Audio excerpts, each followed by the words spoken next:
This is it, EJ. Team 32 of 32. It's the last day here on the Bootleg Summer Series, finishing it off with America's sweethearts, the Detroit Lions, who are currently in their honeymoon period of being a great team that everybody is rooting for. But believe me, it's happened in New England once upon a time. It happened in Kansas City. You too, Detroit, will be the evil empire someday. You just have to keep winning and preferably winning championships. And then you also will be great and hated and not, the lovable upstarts that you currently are. So enjoy the honeymoon phase while you still can, when everybody is happy for your success. Indeed, and every Detroit fan everywhere would trade that lovable status for a ring right now. Oh, God, yeah. They've been waiting for not even years, not even decades, literal generations to be successful and hated. So it's been a long time coming. You know, we sat here on this series last year and talked about how good we thought the 2023 Lions were going to be. There were still some questions, right? Because they were coming off of a year with a lot of trials and tribulations and a lot of losses that probably shouldn't have been losses, and people still wondered if they were ever going to get over the hump, and would Jared Goff turn back into a pumpkin?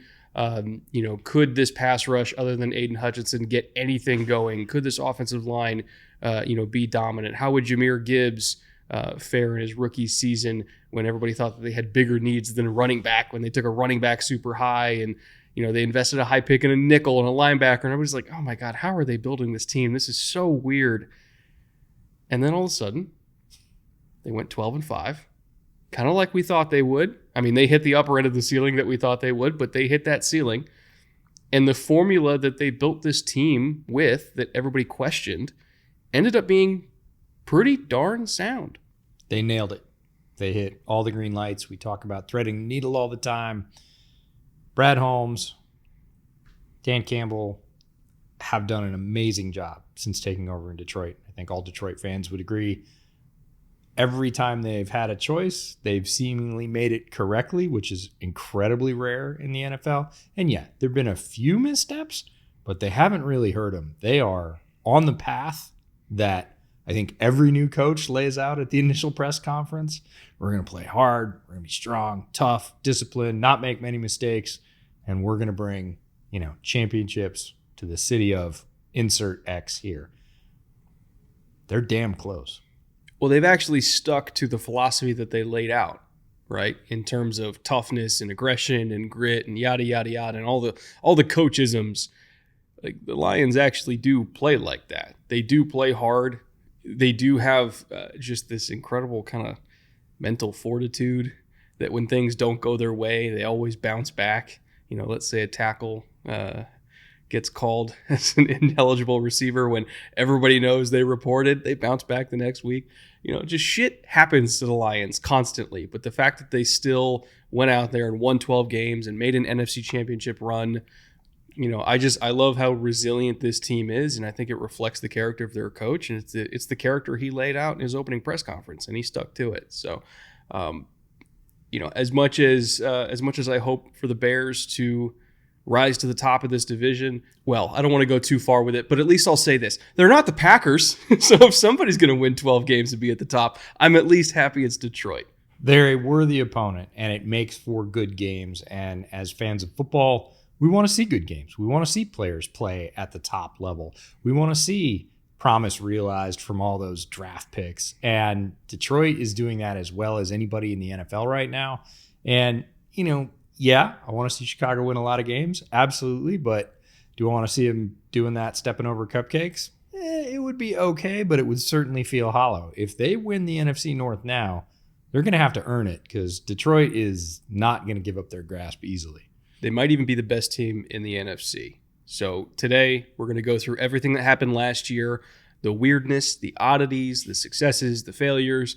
We're going to talk about everything that they did this offseason to try to improve upon a 12-win season, ideally being Super Bowl champions this year, not just, making the Final Four and being the lovable, plucky upstart that fell short in a Disney movie. Like, they want to actually win the whole damn thing, so we'll talk about the moves they made to try to make that happen.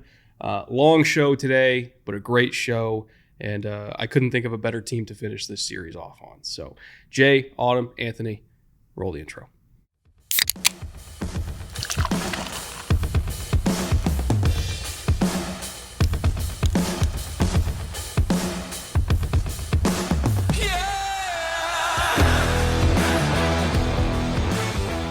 Welcome back once again to the Bootleg Football Podcast. I'm Brett. That's EJ. Talking Lions today. Before we get into 2023 and all the highs and all the lows and all the weirdness that happened last year, because believe me, it's the Lions. There was plenty of weirdness, as there usually is. I do want to thank our friends over at Underdog for making this series possible in the first place. Again, we are wrapping it up today. And then by the time this goes live, which we're recording this on July 10th, so it's our last day of recording this. I think it goes live in like a month. We will be in the middle of training camp. And I actually think we might have a preseason game in the books too. So next week, future Brett and future EJ will be back to talk about everything that's happened in training camp since this series got recorded. But for now, this is all of our off-season work. And we would not have been able to do it without our friends at Underdog. If you're new to this series, somehow you have a lot of catching up to do. And also, if you're new to Underdog, you have a lot of catching up to do as well, because they have season-long pick'ems going right now. Again, kickoff as of the time of this getting posted is only a few weeks away, and there's a whole bunch of season-long pick'ems to choose from for the Lions. Just looking at the numbers off to my left here, Jared Goff, believe it or not, is at 4,100 passing yards, despite throwing for, I think it was like 45-something last year. And that was with them running the absolute shit out of the ball. So if you think Jared Goff is somehow going to regress by like 500 yards, first of all, he's not. Second of all, that is available for you to go higher on, like I will immediately after we finish recording this episode. Jahmyr Gibbs is at 7.5 rushing touchdowns, which I have some fun numbers on that for why I think that's going to be higher than I thought this time last year, because we had very different takes on the Lions backfield last year than we will this year. So again, Jahmyr Gibbs at 7.5, pretty darn low. Amon-Ra, he's actually about priced correctly. He's at $12.50 for receiving yards. David Montgomery is also at 8.5 rushing touchdowns. Very possible that both of them go higher on that, because this team loves to run the ball in the red zone. And then, of course, show favorite Sam Laporta. He's sitting there at 850.5 receiving, which as the true number 2 receiving option on this team also seems a bit low for me as well. So still, the people that are in charge of making these numbers, underrating Detroit, again, do that at your own peril. But if you're into season-long pick'ems, you can clean up on these at your leisure. Or if you want to do individual pick'ems from week to week during the season, or if you want to do baseball, or if you want to do golf, or if you want to do best ball drafts, Underdog has a whole lot available to you. So again, you can check them out at the link in the description below or at the QR code on the screen. And if you like what you see, you can use promo code BOOTLEG, and that will give you up to $250 in bonus cash, as well as a free pick'em special in the lobby. So again, go check out those season-long pick'ems. Thank you once again to Underdog for sponsoring today's show and this whole series. And with that, EJ, take us through 2023. It's been a heck of a rodeo. 32 team episodes, all over an hour. I don't think we broke the under an hour mark. We got close a couple times with a couple of the NFC South episodes, and I think, weirdly enough, a couple of the AFC North episodes. You think those would be monsters, but we got through them pretty quick. Most of the time, though, we're sitting here recording for like 90 minutes to 2 hours each, and usually with our brains melted by the end of the day. So one last rodeo talking about the Lions in 2023. Overall record, 12-5. First in the division. Home record, 6-2. Road record, almost exactly the same, 6-3. Last 5 games, 3-2. We've got a couple numbers to help you understand how those results came to be. First one is QBS, or quarterback support. If you've been watching this series all along, you're familiar with it. If not, it's a stat that I created the back half of last season with Arjun Menon, who now works for the Jets. It's 5 measures, 3 offensive, 1 defensive, 1 special teams, to really say how well did this team set the table for its quarterback to play? How much support did they offer him? It's a 0 to 100 rank. The Lions were an 80.7 on that scale, which placed them 7th out of 32 teams. Not surprising if you watched the Lions run last year. They were a very well-coached team. that, again, paid all those off and ended up deep into the playoffs. The other number we have for you is power score. How did they actually do compared to all their NFL peers? We take rushing offense, passing offense, rush defense, pass defense, points scored and points allowed. We just assign them their NFL rank. Where did they finish compared to all their peers? Obviously, lower is better for power score because everybody would like to be number one. And the Lions had a lot of single-digit results. Rushing offense, 6th. Passing offense, 7th. Rushing defense, 4th. Pass defense, 25th. If they had an Achilles heel, this was it. Points scored, 5th. Points allowed, again, going back to that pass defense, 23rd. So if you add all those up, divide by 6, the Lions' power score is 11.7, which was 7th overall. So again, QBS and power score completely matched up here, both 7th. And if they just had a better pass defense, they would have been in contention for best overall team in the league. You know, they would have been up there, with Baltimore. They would have been up there. Well, Baltimore, ironically, eviscerated them in the regular season, but also Baltimore eviscerated them in the regular season because their pass defense isn't good. So again, if that just one element of their team was better, hell, they might have won the whole damn thing because they were a very, very complete roster other than that. Now you might be asking yourself, okay, well, why were they so bad in pass defense? Why were they good in everything else but stopping opposing quarterbacks from doing whatever they wanted? And I would say it comes down to a combination of coaching and personnel, in the sense that I felt their coaching staff, their defensive coaching staff, for probably like the second or third year in a row at this point, put their talent or their available talent in a poor position to succeed. They were 9th in cover 1, meaning leaving their corners on islands quite frequently, despite their only corner who was really good in man coverage last year was Brian Branch as a nickel, because Brian Branch is awesome. But everybody else struggled from Cam Sutton on down. You know, in zone, they were a lot better. But again, this team, for whatever reason, despite having corners that just really, really struggled in man, they kept calling man coverage. I'm not really sure why. You know, you compare that to say, Minnesota, who under Brian Flores also did not have great man corners available to them. So what did they do? They played zero, because if you were going to throw on them, they were going to make it so you had to do it under 2 seconds or you're going to die. Or they just played cover 2 to protect all those guys. You know, we talked earlier this week about how Minnesota led the league both in 3-man rushes and in 6+ man rushes, and nothing in between. Detroit, meanwhile, despite not having the horses in the secondary, decided they were going to try to match up with people and just like play almost like a Cleveland style defense. Didn't work out too well. At the same time, their pass rush was also an issue. And this is a number that really, really shocked me. So typically, if you're looking at total pressures for any given defensive line, the number one rusher, or like an elite rusher on a defensive line, is usually going to account for anywhere between 27 to 30% of a team's total pressures. That's the number for TJ Watt, Myles Garrett, Max Crosby, Chris Jones. I mean, you go down the line, every single like top tier pass rusher you can think of is between 27 and 30%. Aiden Hutchinson was 37.4%. He was almost 10% higher than guys like TJ Watt. Not because Aiden isn't great. He obviously is. He had the second most pass rush snaps in the entire league behind only Max Crosby, while also being top 5 in pass rush win rate among all defensive linemen. So he was phenomenal last year. He was one of the best edge rushers in the entire league last year.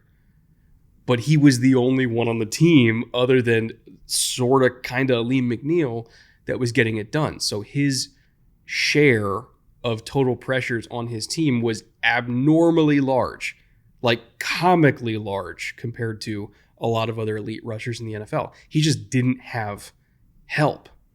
And so if you combine corners that are struggling in man outside of one guy, and a pass rush that is struggling to get home outside of one guy, and a coaching staff that keeps calling defenses that rely on man coverage and getting home with 4, yeah, the defense is not going to be good.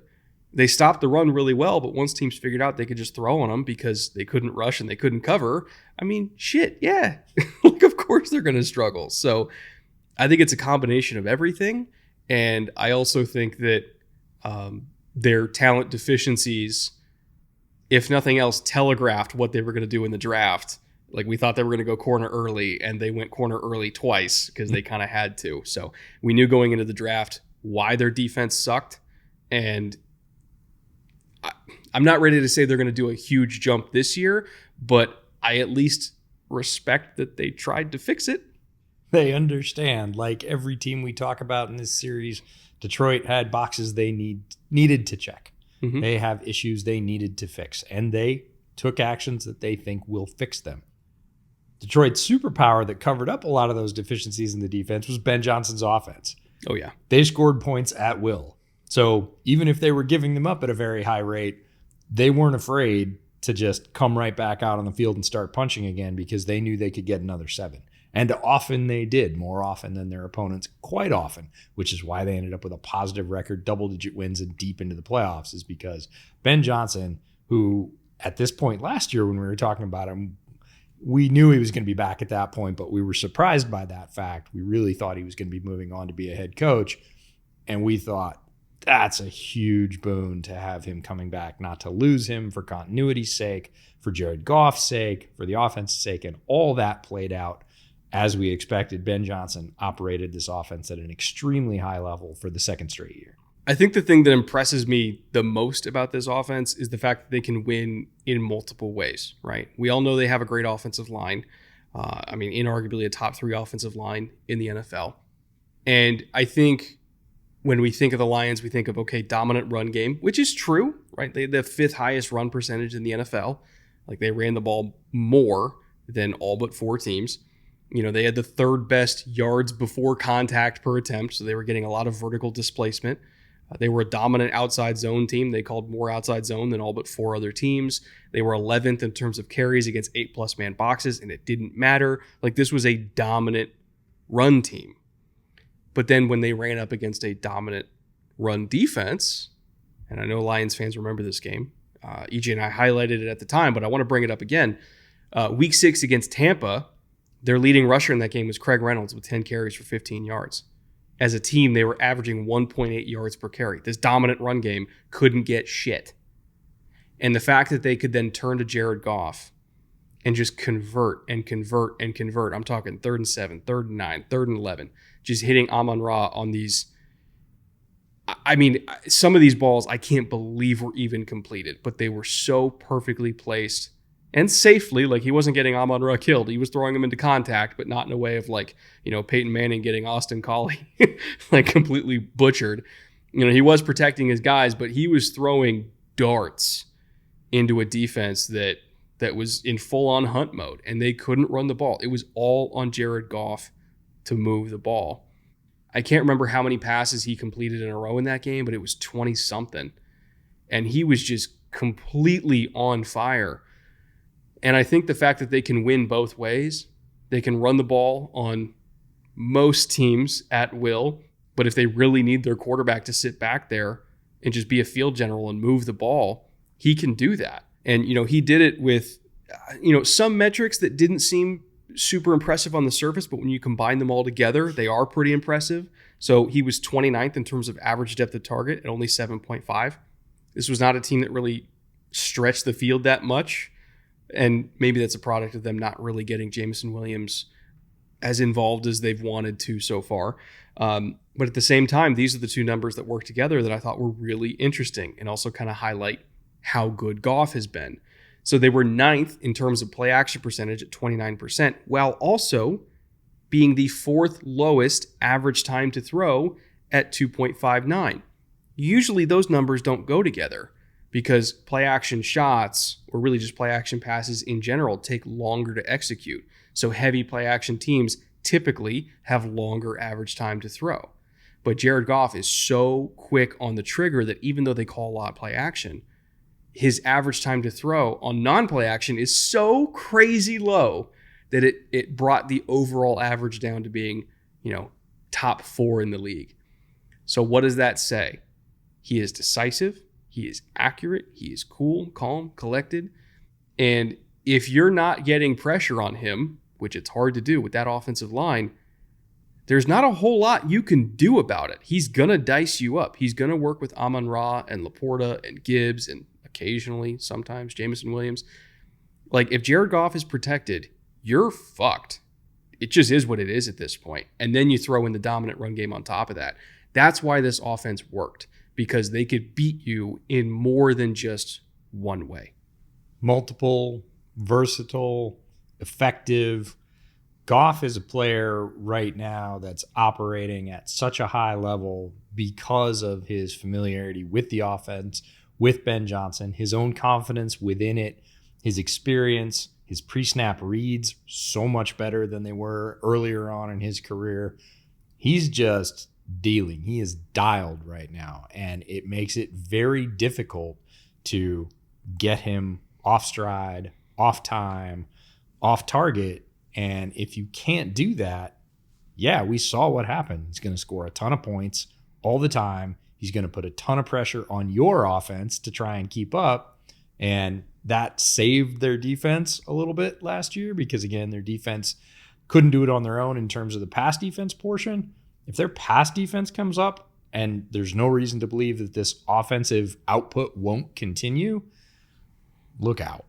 Yeah, the pass defense was just the one issue with the team. If you put like the Bears pass defense post Montez Sweat trade with the Lions offense last year, probably nobody beats them like in the entire league. That's how good the rest of the team was.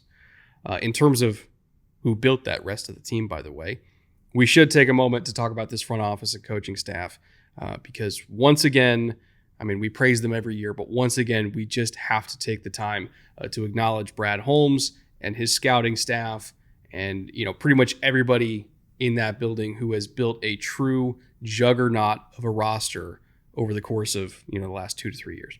First drafts for Brad Holmes, we were really impressed with. Next draft for Brad Holmes, we loved. We thought, man, that's outstanding.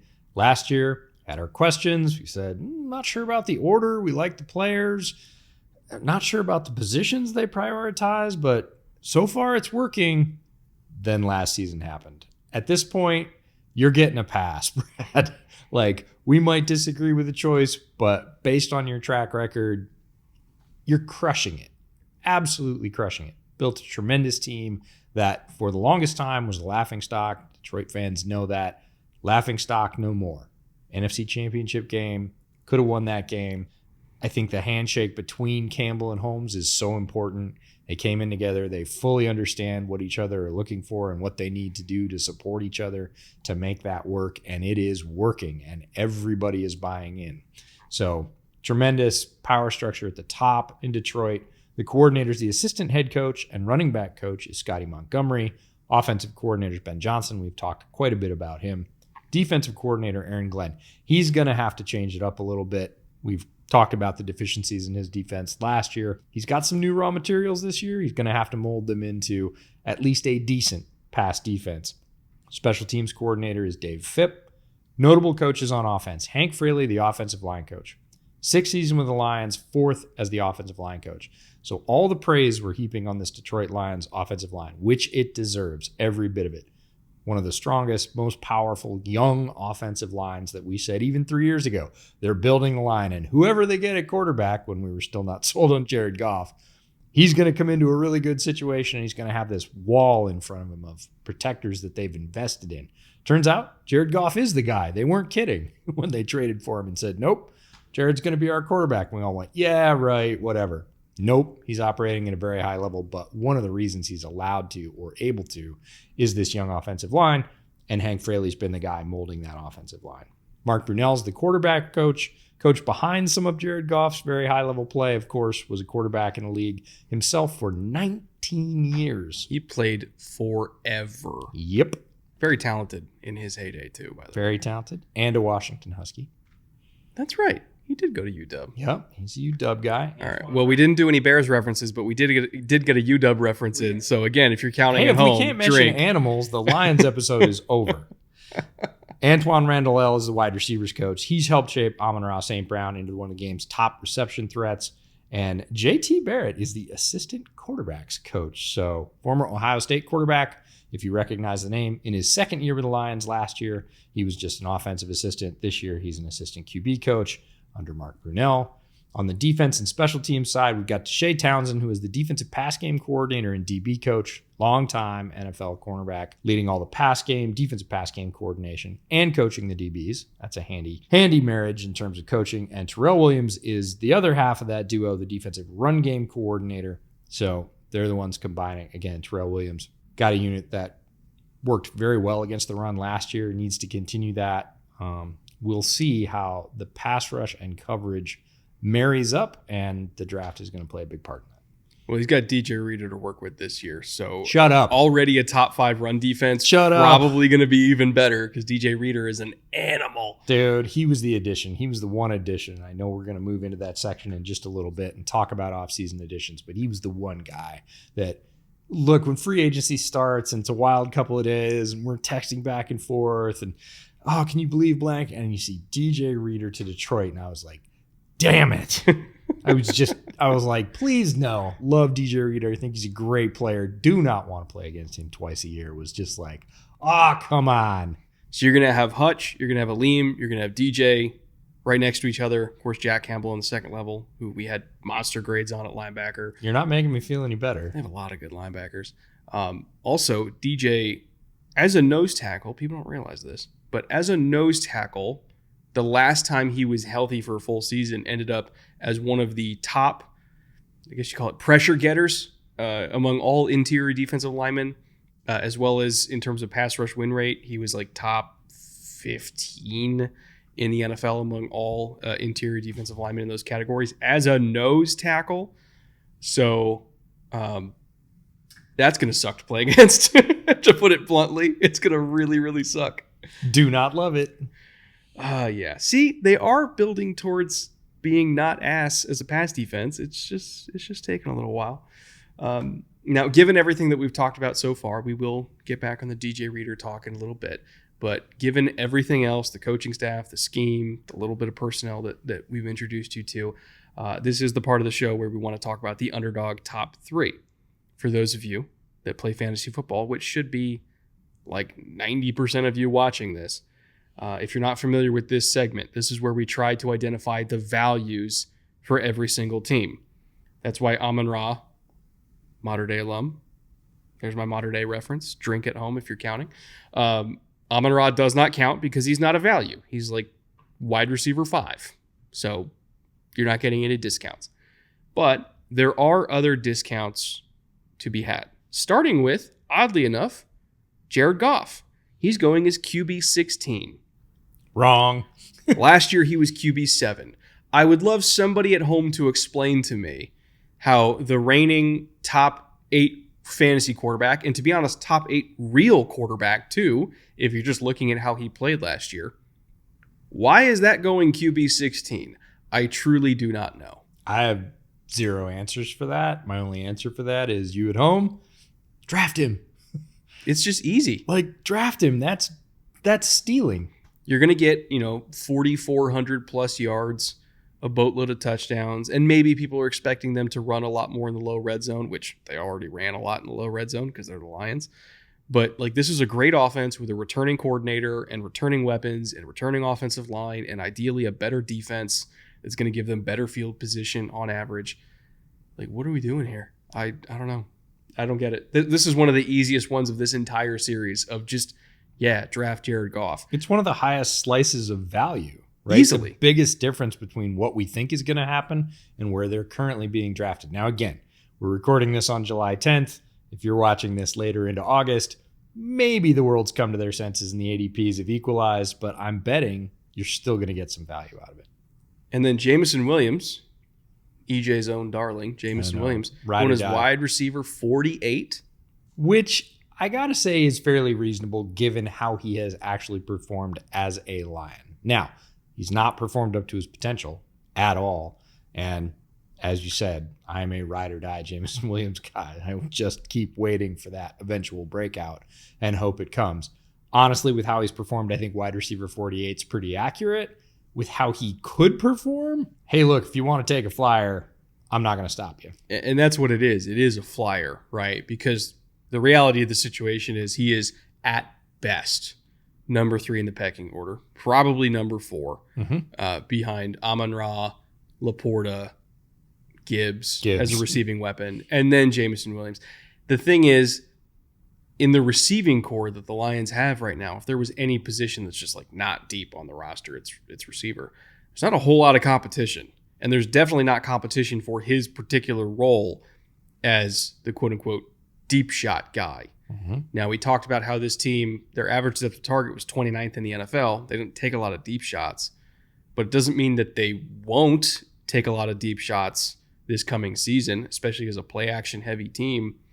Wouldn't be surprised if he gets more involved. Now, will it be enough for him to be higher than wide receiver 48? Again, we'll see, because we don't have any evidence of production so far, but at the same time, he's wide receiver 48. It costs you nothing to take a shot on a guy who could very possibly put up like 800 plus yards, 5-6 touchdowns, be a great complementary deep threat, and occasionally, if we're just talking about best ball, pop off for a huge day and win you your week. So I think it's a worthy investment. And then our final pick is, interestingly enough, Jahmyr Gibbs, who is going as running back 4. I mean, he can play receiver. Say, is his wide receiver ranking higher than Jameson Williams? Might be. Actually, probably. I wouldn't be surprised. But the reason why I put Gibbs up here, and I know we talked about how there's not any values to be had, and not that running back 4 is a value. I'm cheating a little bit on this one. Okay. But I wanted to have the discussion about Gibbs versus Montgomery. Because right now, Montgomery he's like running back 17 or something like that. We had this same discussion last year. Yep. Going into the season, where we're like, hey, Gibbs is going to get all the work in between the 20s. When they get down in the red zone, it's going to be Monty territory. And we saw that play out in the first half of the year. Monty was out touching Gibbs inside the 10-yard line at a 2-to-1 ratio, and he was also doing more with it too. And we said at the time, like, hey, we tried to tell you, because Monty was our pick for this segment last year in terms of fantasy values. Right. We tried to tell you Monty's going to be the goal line guy. He's going to get the touchdowns, and that was true until about halfway through the year. If you're looking at the splits in the back half of the season, Monty no longer out-touched him inside the 10-yard lines at a 2-to-1 clip. In fact, they were dead even. So if there has been a change on Ben Johnson's part in terms of who he's willing to give the ball to in low red zone opportunities, which are very high leverage opportunities, both in real football and in fantasy football, because running backs that get goal line carries are very valuable. If all of a sudden the waters have been muddied, and it's not just Montgomery getting all that high value work, but Gibbs getting it too, that changes the picture.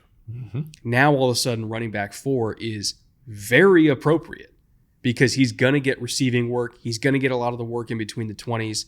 As far as every metric you can think of, missed tackles forced, explosive play rate, yards per carry, which isn't like a huge indicator of anything, but like still, he was just the more productive running back in pretty much every metric you can think of, whether he was in between the 20s or not. If he's also getting goal line touches at the same rate as Montgomery, that's the lead back, guys, on a team with a very good offense that runs the ball at a top 5 rate in the NFL. That's worth RB4. So I've kind of flipped my mentality about these guys, compared to last year, where I was like, Monty's the value. You want Monty. This year, you're not really getting value on Monty. He's RB17. And I think it's because people think he's going to be the main goal line guy.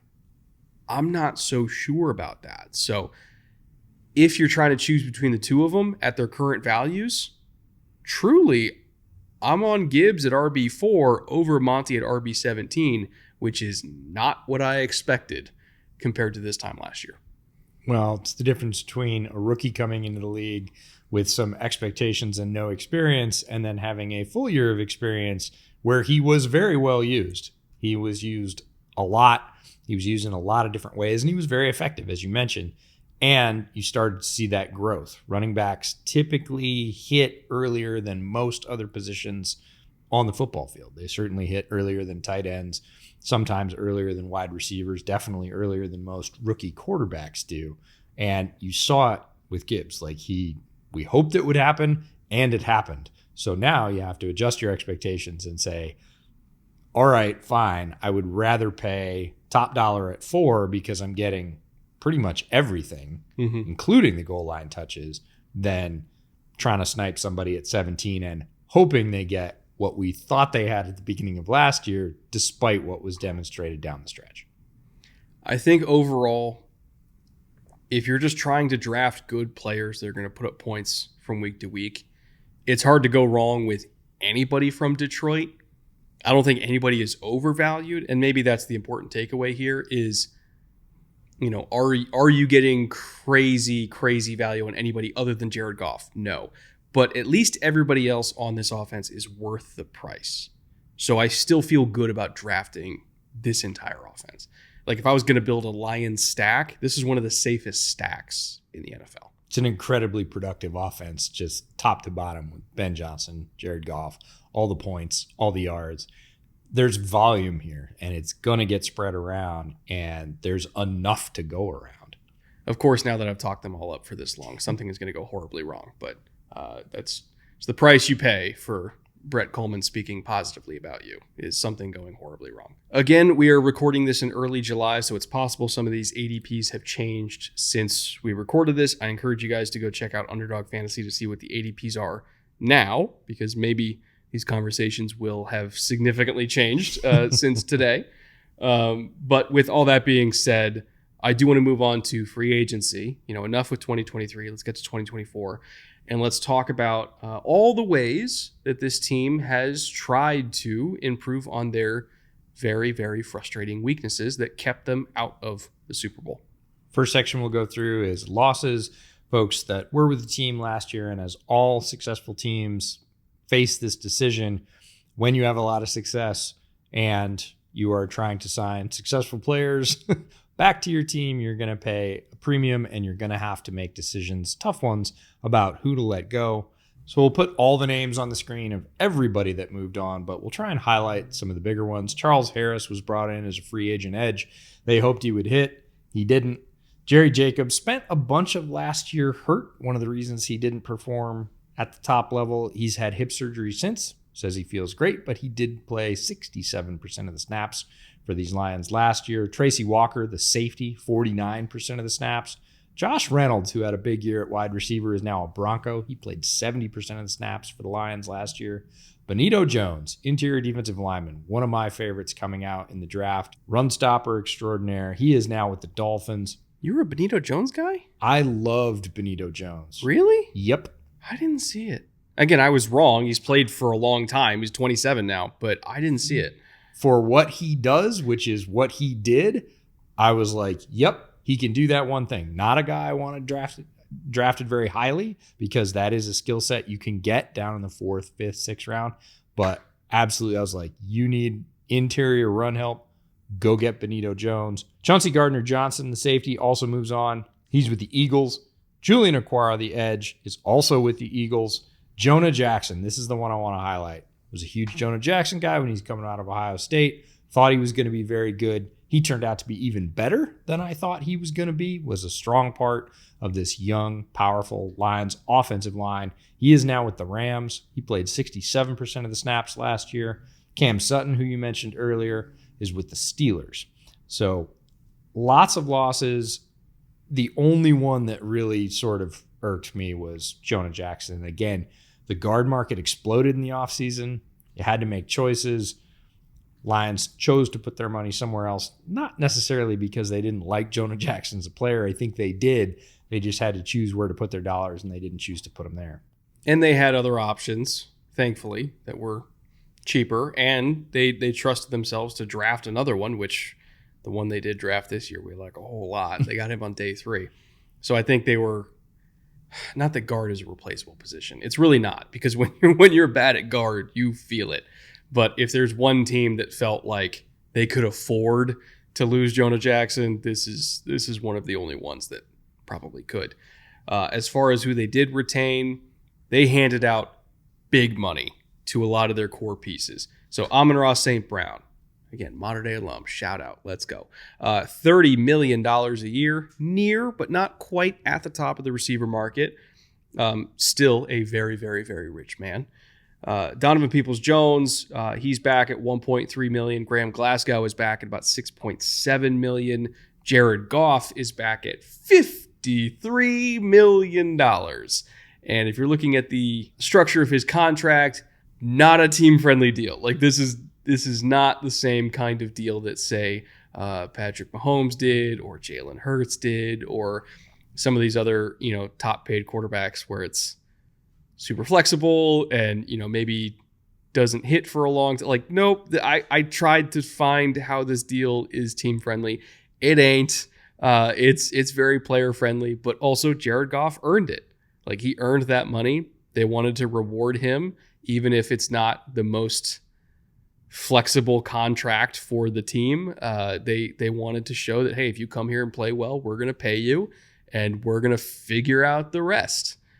So I respect them for doing that. That's the Jerry Maguire deal. Show me the fucking money. That's right. My God, they did. John Kaminsky also got $3 million, slightly less than $53 million. Penei Sewell also got a huge, huge deal at the top of the tackle market, $28 million. So again, they knew that they had the money to pay their own guys, not necessarily a whole bunch of outside talent. I mean, they brought in a little bit of outside talent, but not anything in terms of dollar amounts compared to paying their own core. And I like that they did that. I like that they threw out a whole bunch of top money back to back to back to show, the rest of their locker room, like, hey, if we draft you and you work hard and you buy into this culture and you play well for us, we're willing to pay you at the top of the market. Like, we're not shy about throwing out that kind of money, but you got to earn it.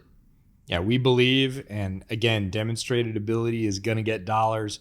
That message absolutely resonates in NFL locker rooms.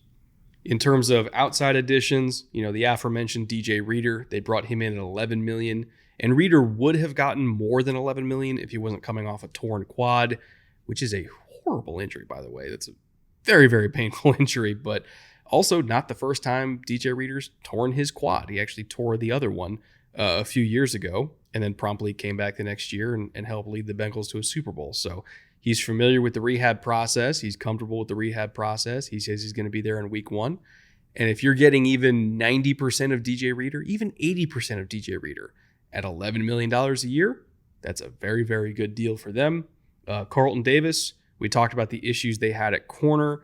They decided that they were going to attack that position group relentlessly this offseason, so they brought in a big name via trade from the Bucs. He's getting $14.8 million plus the draft capital that they invested in rookies on top of that.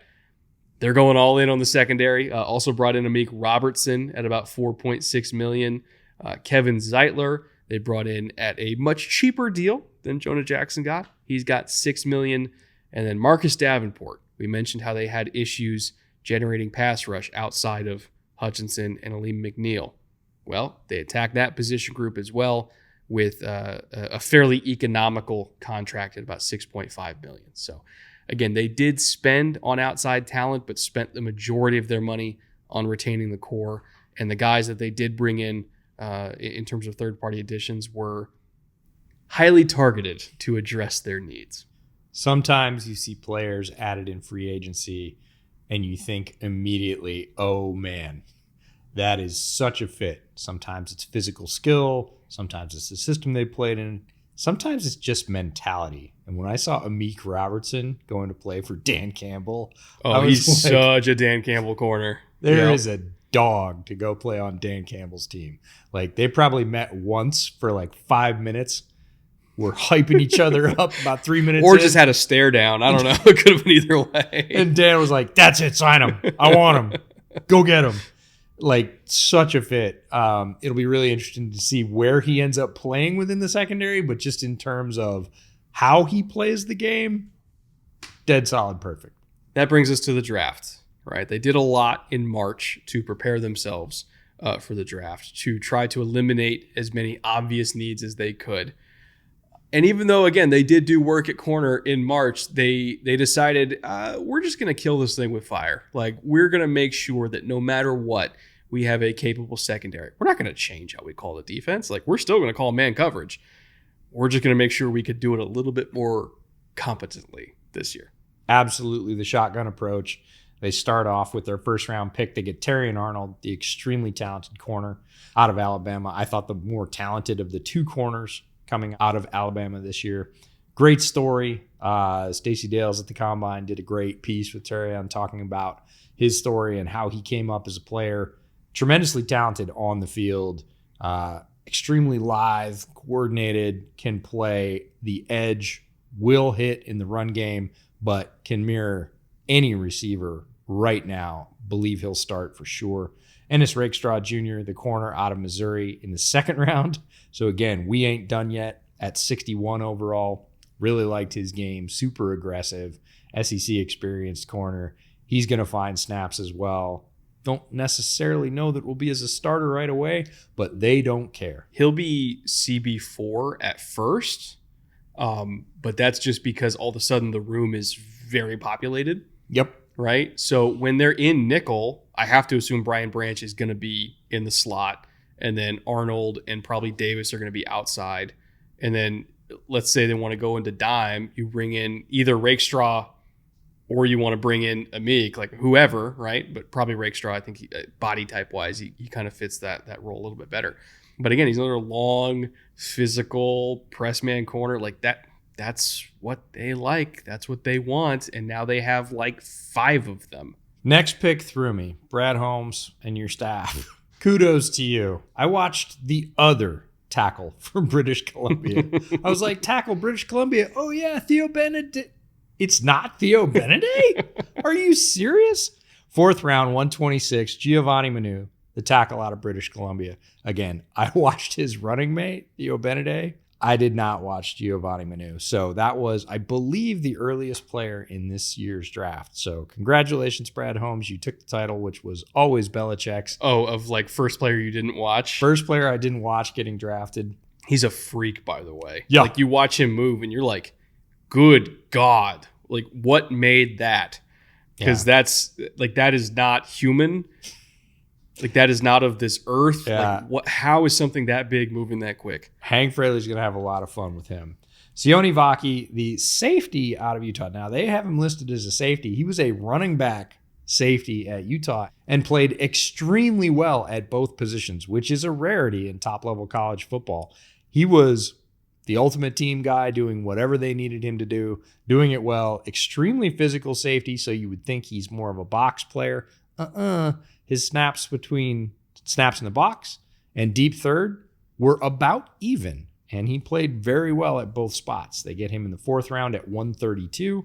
Then they get Mekhi Wingo, one of your favorites, the interior defensive lineman out of LSU, way down in the 6th round at 189 as a pass rush penetrator. And then Christian Mahogany, a guy we interviewed at the Shrine Bowl this year, guard out of Boston College, also in the 6th round at 210. He is going to be an asset for them. You can see, the needs that they wanted to address in this draft. Like you can see their philosophy of attacking need, I should say. They hit corner early, like we said. They wanted, a freakish developmental tackle prospect that they can probably, stash on the bench for a little bit while they develop him. Just looking at contracts down the line. They're like, okay, we think we need to get something in the pipeline here. So let's get something in the pipeline that's cheap, but also very talented.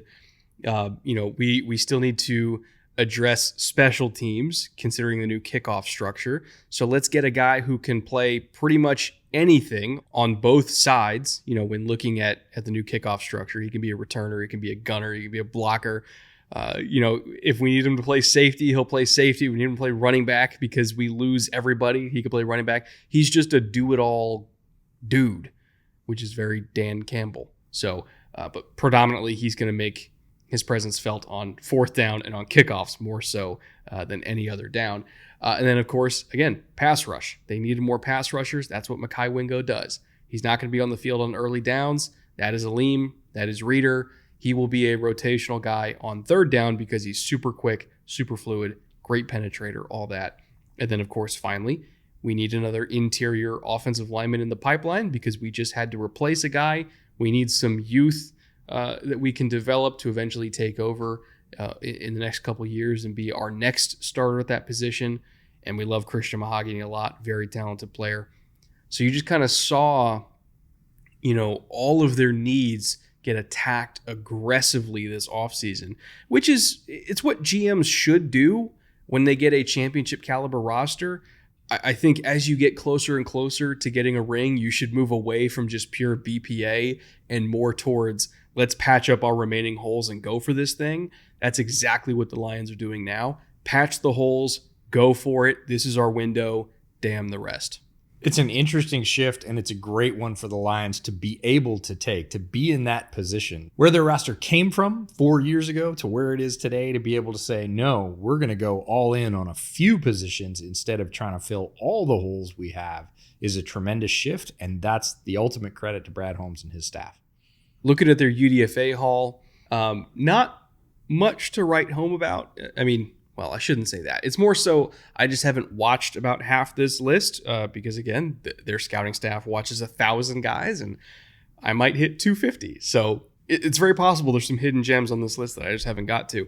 But the ones that I did get to, Isaiah Williams, undersized but very explosive receiver out of Illinois.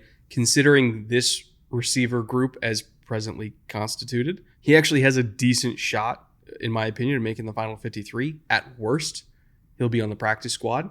Isaac Rex, very classic Lions tight end body type, 6'5", 255, just wins with frame and pure catch radius more than anything else. He's not the athlete that Sam Laporta is, because if he was the athlete that Sam Laporta is in that frame, he would have not been undrafted. But again, body type wise, he absolutely fits what they like. They initially brought in Steele Chambers, the linebacker from Ohio State, but he got waived and he's now a Patriot, but I still wanted to bring him up too. Surprised that he didn't even make it to camp, because I thought, he had a shot of practice squad as well, but they decided, we'll let him try somewhere else. And sometimes that happens when you come in and there's rookie mini camp, early OTAs, and a staff realizes, we're not going to. We either have overlap in our room, or for one reason or another, it could be personal as well. Might be something going on in the player's life where they say, hey, you're better off doing this somewhere else. It's rare, but it does happen.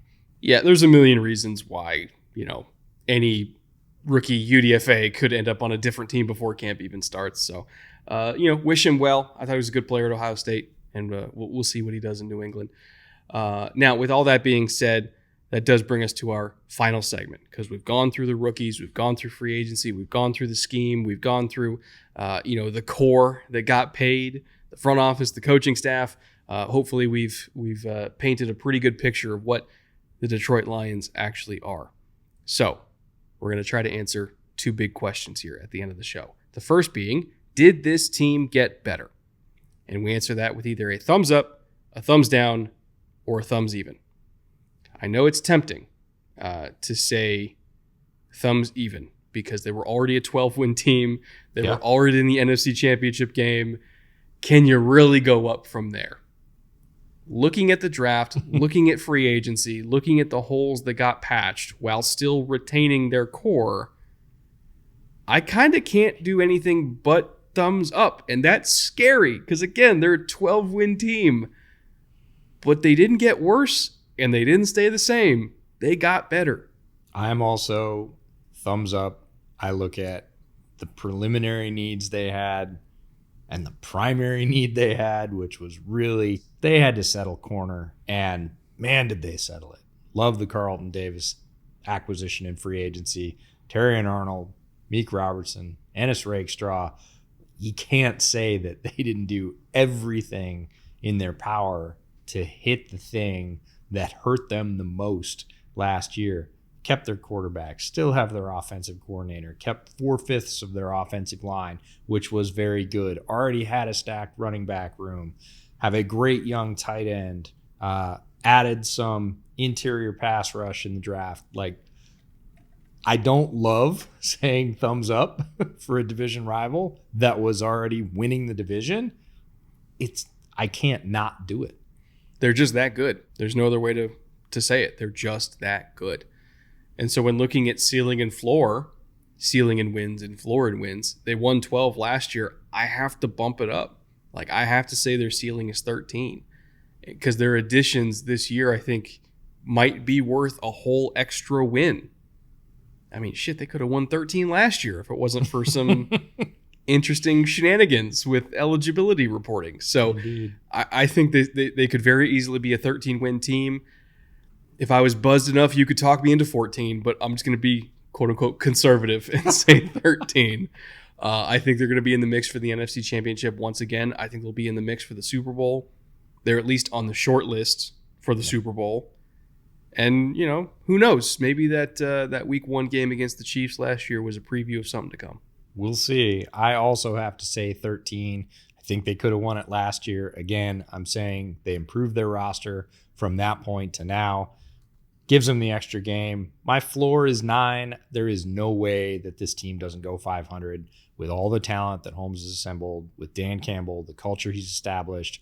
There's just no way they lose more games than they win. And again, that would be if the wheels fell off and everything went wrong. They're still going to win 9 games. It would take catastrophic injury luck for them to be average even, let alone under 500. It's just, I can't imagine that's going to happen. Me neither. So it's one of the best teams in the NFL. It's a great team to finish this series on. We were excited to talk about them the entire time. And in a lot of ways, we saved the best for last. So hopefully you enjoyed this as a Lions fan. Hopefully you enjoy this season, which is only weeks away. Make sure you come back next week. We're going to talk about, you know, everything that's happened early on in training camp and in preseason. We'll be doing Thursday night streams throughout the year for every single TNF game. We're going to be doing Sunday recap shows, Friday preview shows. So we have a lot more content coming. We're not just a summer channel. We do content in the middle of the season. So hopefully you guys join us for that. Thank you once again to Homage, our clothing partner. You know, EJ is wearing an Homage Lions shirt right now, representing Barry Sanders. He's wearing a Barry Sanders shirt. Let's be clear about this. I feel okay wearing a Barry Sanders shirt, NFL all-time great, more so than wearing a Lions shirt. There's only one team that EJ will not wear merch from, and it's the one we talked about yesterday. Weird. The bad people up in Wisconsin. But, you know, Lions fans, he'll rep Barry. He loves Barry. Absolutely. Also want to thank all of our executive producers on Patreon for sticking by us for so many years. If you would like to directly support the show, our Patreon is also linked down in the description below. Homage is more of a passive support. Patreon is a direct support. Or even if you just want to support by coming back and watching, we're totally in love with that idea as well. Because the more viewers we get, the longer we get to do this for a living, and we quite like this job. So hope you guys enjoyed this series. Make sure to come back during the season for everything that we have in store for you. It's a lot. And yeah, man, I'm happy to be done. I'm happy to be able to go back to sleep, EJ. That's it. We out. For like 5 days. Right. We'll see you soon.